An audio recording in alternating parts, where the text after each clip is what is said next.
This is Rod from Diaspora Kicking the BOBO. We're going to be interviewing Mrs. Diaspora Kicking the BOBO. She's going to be telling you her opinion of Sierra Leone, the people, the town, the beaches, everything. Hey, what's up, Miss Diaspora Kicking the BOBO? Hey, how you all What's going on? Yeah. So tell me how these last 14 days, tell me about what you think in Sierra Leone. It's been a wonderful experience, as far as like getting immersed into the culture and what have you. And Sierra Leone, we had opportunity to go to the different villages and what have you, along with the rest of our group. I felt that was wonderful. The people are wonderful, they're friendly, they have really good hospitality and what have you. My biggest issue since I've been here has been, as far as accommodation goes, the cleanliness of the hotels that we've been at. And I don't know that we've been at the best hotels, but now we're at a Redison Hotel in Freetown, and there's some issues here, so I want to be really upfront, about accommodations. People are great, accommodation is not great at all. The other issue that I've been having here is sanitation. The sanitation is not up to par at all. There's a lot of trash and stuff all over, the Freetown area anyway. Even here on the beach, right, if you could show them what's going on the beach and stuff. And that's due to them having a lack of sanitation here. So they basically just take all of their trash and just throw it into the ground, So one of the things that I feel that they could really benefit from is having some form of sanitation set up.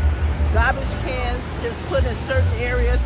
It takes years to clean all of what I'm seeing up because you see it throughout the city. But I know that it can be done. It has to be a mind frame change for the people. Them making a change of their mind and deciding that they're not going to litter like this anymore. And then maybe the government coming in and putting out garbage cans in different areas, or having some type of work program, maybe with the prisoners, where they come out and they do cleaning and have some recycling plants set up for the plastic bottles and different things like that, to utilize some of this waste that you see just laying around the beach area and stuff. But as you can see, there's litter throughout the beach area, but you look out and it's just beautiful. The mountains over there are beautiful. The sand is beautiful.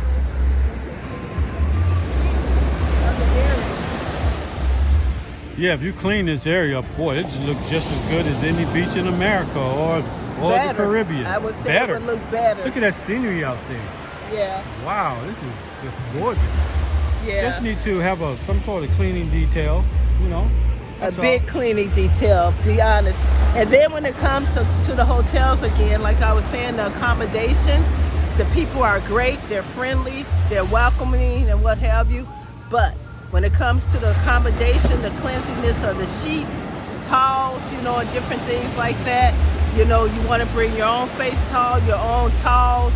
I know you don't want to pack sheets and stuff, but you might want to bring a cover that you could cover over the sheets, just in case the accommodations are not that great and stuff.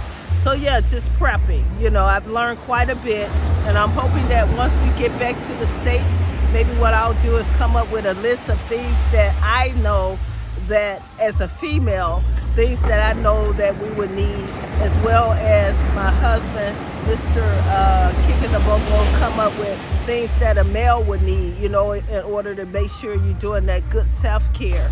Other thing that you want to really do is stay well hydrated, when you're here.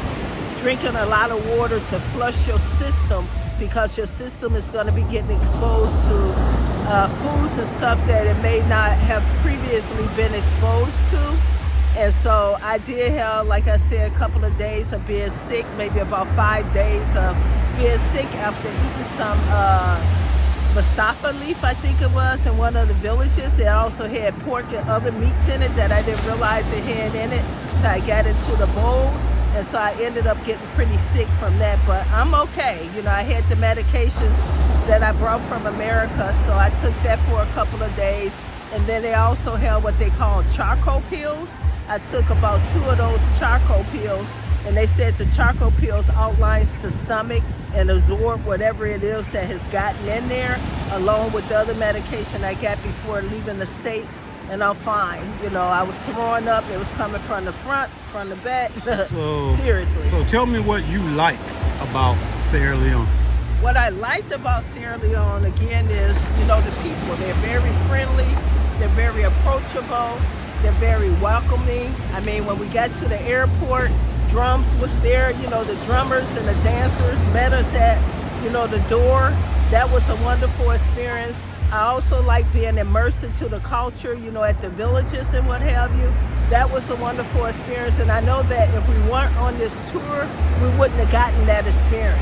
And like now, we just took it upon ourselves to leave the hotel and to come over here, you know, to do, you know, walk the beach and to do this interview, you know, and what have you. So, you know, this is another, you know, being immersed into the culture, being immersed into the, you know, into Sierra Leone.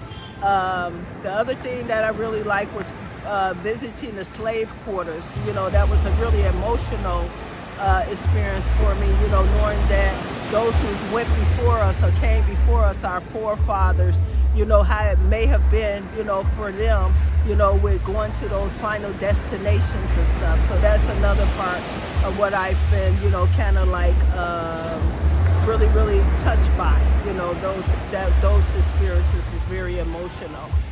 And again, I love being around water. I love being around nature. I could just be here, you know, at a ocean day in, day out. If I could sleep on the ocean, I would sleep on the ocean. So this is me. All of this is me. Now I really, really realize why I have that closeness to nature. You know, by coming here and seeing how our people actually live, I really have a clear understanding as to why I love nature so much. You know, this is awakening, really awakening, very spiritual experience for me to be here among the people, among the ocean, you know, the water, the trees, the greenery, you know, and all of that. So yeah. So tell me, if you were to come up with some programs for Sierra Leone, what would it be? I know I'm First, tell me what your profession is. Well, I'm a therapist, and my profession is providing therapy, you know, to the mentally ill. I also do dual diagnosis, where I also work with individuals with alcohol and mental illness. I have a specialty in working with individual high-risk pregnant women. I think one of my primary focus starting off probably would be on figuring out how I can maybe contribute to the community as far as like women health goes. You know, getting in there, maybe setting up some doula services. Because when I spoke with the ambassador, she did indicate that there's a high infant mortality rate here. And I instantly would have, you know, kind of like felt that because of the poverty that I see here. So maybe doing some of that type of stuff starting off, you know, putting my boots on the ground, maybe doing some community circles, talk circles, and figuring out, first of all, what it is that they feel they need, you know, surveying what they feel they need, and then going back and creating, you know, programming around what they feel that they need. That's how I would approach that, because it's always important to get, you know, hear the community, get their voices, and as far as like what it is that they need. Always important to hear and get their, you know, opinion as far as what it is that they need. Now, when we were in the village, one of the school teachers, he talked about the needs for pencils and notebooks and, you know, school type supplies, you know, the need for school supplies and stuff.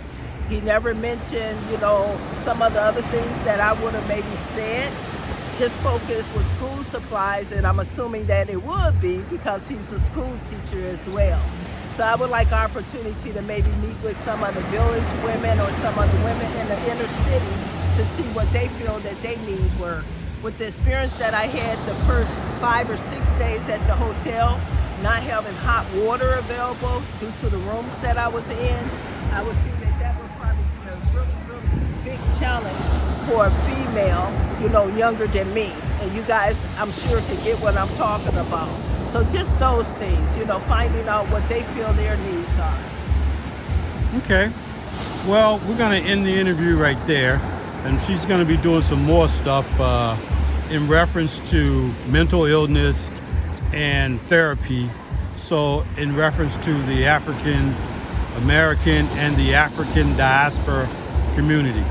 And she's very good at what she does. And I'm just looking at this ocean. I'm gonna tell you something, ain't nothing wrong with this ocean from all the beaches that I've been to, except for some of the trash that's here. But we're gonna end it right here. We'll talk to you later. Okay, bye.